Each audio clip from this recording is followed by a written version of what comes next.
How long can Robert Mueller expect to keep his job? The embattled special prosecutor began his campaign against President Donald Trump in May when he inherited the Trump-Russia investigation from former FBI Director James Comey. You're fired.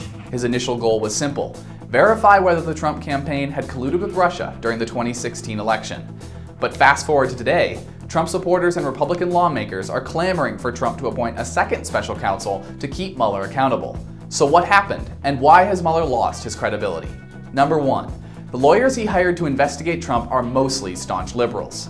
Mueller hired Jenny Rhee represented Hillary Clinton and the Clinton Foundation in a 2015 lawsuit over the email scandal. Her colleague Andrew Weissman attended Hillary Clinton's election night rally and later said he was, quote, so proud of former acting Attorney General Sally Yates for trying to take down Trump's travel ban.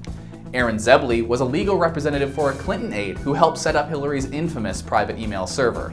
And finally, FBI agent Peter Strzok was caught sending nearly 400 anti-Trump text messages to his mistress, FBI lawyer Lisa Page, who also worked for Mueller. Strzok was fired in August, but Mueller kept the texts secret until they were leaked nearly 4 months later in early December. Another 5 of Mueller's attorneys have histories of donating to left-wing causes. Number 2. Mueller's investigation no longer seems to be about Trump-Russia collusion. Mueller inherited the investigation from James Comey, who was fired in the first 6 months of Trump's presidency.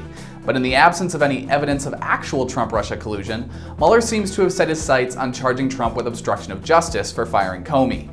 Mueller arrested Michael Flynn, George Papadopoulos, and Paul Manafort on charges of lying during an FBI investigation. And while all 3 pled guilty to lying, none were found guilty of aiding in collusion. But Mueller presses on. Number 3. No one is overseeing Mueller.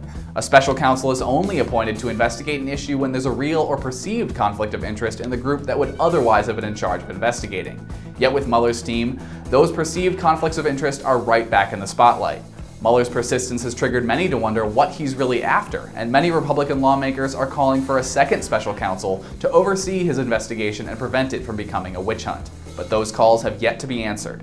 One thing seems clear though, with Mueller's team of prosecutors littered with anti-Trump lawyers and his investigation roaming with no clear focus, Mueller may be less interested in the truth than he is in being the man who brought down President Trump by any means necessary.